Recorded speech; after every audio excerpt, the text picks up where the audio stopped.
Je suis Dr Babo Amadouba, directeur général du 3FPT, Fonds de financement de la formation professionnelle et technique. Je suis titulaire d'un doctorat en sciences de gestion, option finance, obtenu à l'Université Gaston Berger de Saint-Louis. Donc, mon parcours professionnel m'a amené à occuper diverses fonctions.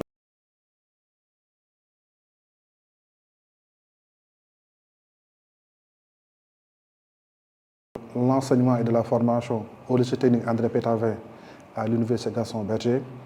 Enfin, dans le domaine du management, où j'ai occupé des postes de responsabilité au niveau du groupe Subdeco et dans une société de transport aérien ATS, Air Technical Service. Donc, durant ce parcours-là, j'ai eu à développer des expertises solides dans le domaine du management, du marketing, de la stratégie, comptabilité et un peu au niveau de la communication.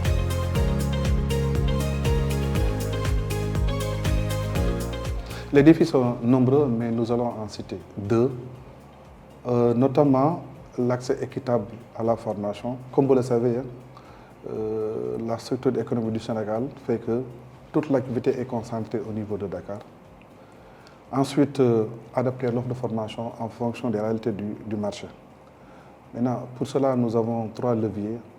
Tout d'abord, renforcer le partenariat avec les institutions sur le plan national et international. Ensuite, nous allons investir davantage sur les filières prioritaires. Et enfin, on va utiliser des approches innovantes comme l'approche par la compétence. Donc, je souhaite maintenant parler du modèle EASY, parce que tout ce que nous allons faire, nous allons le calquer sur le modèle EASY, qui est le modèle d'industrialisation par la substitution des importations.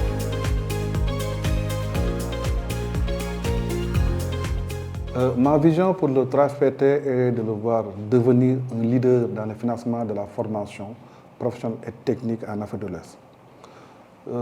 Pour cela, nous allons créer des opportunités accessibles pour tous les Sénégalais, en particulier les jeunes et les femmes.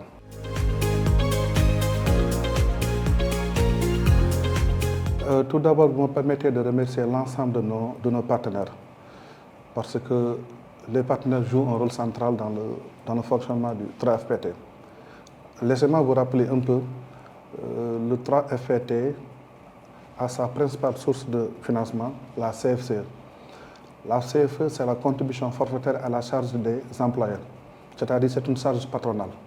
Sur le bulletin de salaire, une partie sera supportée par les employeurs. Et 70% de la CFCE est directement allouée au 3FPT.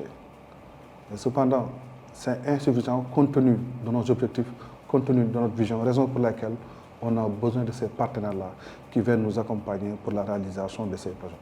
Raison pour laquelle on ne ménagera aucun effort d'abord pour mobiliser davantage de ressources avec ceux qui sont déjà là. Ensuite, maintenant, pour aller mobiliser d'autres ressources avec d'autres partenaires que nous comptons aller voir et démarcher.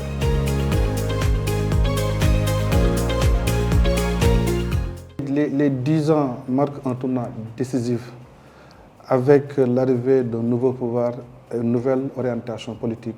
C'est le projet d'un Sénégal souverain, juste et prospère dans une Afrique en progrès. Donc pour les 10 ans, des séries de manifestations seront organisées à travers tout le Sénégal.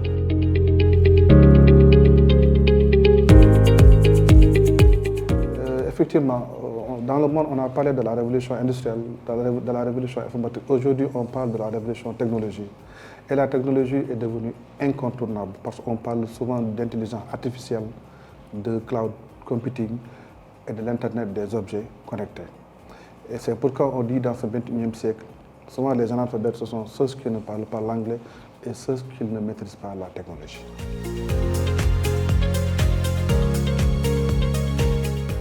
Nous avons des priorités, mais c'est le lieu de rappeler que le nouveau gouvernement a cité 5 priorités. Et parmi les 5 priorités, la première, c'est formation, entrepreneuriat, emploi jeune. La deuxième priorité parlait de lutte contre la vie chère et augmenter le pouvoir d'achat. La troisième priorité parle de modernisation de la justice, la bonne gouvernance. Quatrième priorité parle de la souveraineté économique ainsi que développement endogène. et cinquième priorité parle de la consolidation de l'unité nationale. Donc la première priorité, que ce soit formation, entrepreneuriat, emploi des jeunes, nous allons nous concentrer sur ça.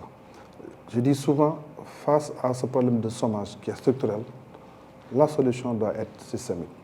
Qui commence par quoi? Le premier levier de ce système, c'est quoi? Une formation de qualité, comme on l'a dit, qui sont en phase avec les besoins du marché et qui intègrent tout ce qui est technologie. Maintenant, une fois ces jeunes formés, il y a deux leviers.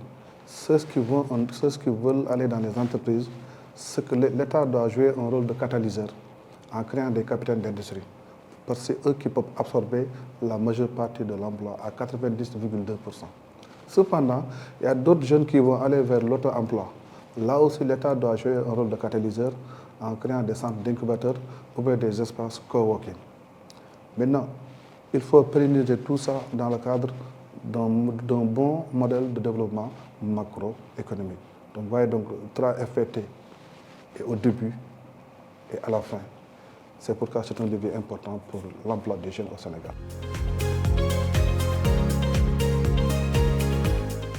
Le message que j'aimerais donner à tous, c'est tellement simple. Donc, ensemble, dans un esprit de cohésion et de détermination, je pense que nous pouvons relever les défis à venir et tracer la voie vers un avenir prospère pour tout le monde, pour les organisateurs, les employés et les partenaires. Raison pour laquelle j'invite tout le monde. Tout d'abord, j'invite les employés du travail FPT à s'engager, de ne ménager aucun effort dans le cadre du travail, parce que chaque action posée au sein de l'entreprise doit avoir un impact sur le plan macroéconomique, c'est-à-dire en termes de développement économique du Sénégal. Ensuite, pour les partenaires, les inviter davantage à accompagner le fonds de financement de la formation professionnelle, c'est capital, surtout pour la croissance inclusive. Enfin, à nos bénéficiaires, leur dire que le financement du 3FPT, c'est un investissement. Et souvent, quand on investit, on attend un retour sur investissement. Donc, tout d'abord, on va les demander de ne pas être des spectateurs, mais plutôt d'être des acteurs au développement. Et le seul retour sur investissement qu'on attend d'eux, c'est qu'ils puissent contribuer dans la création de valeur qui va créer la croissance et qui va créer encore le développement économique du Sénégal. 3FPT pour un capital humain de qualité.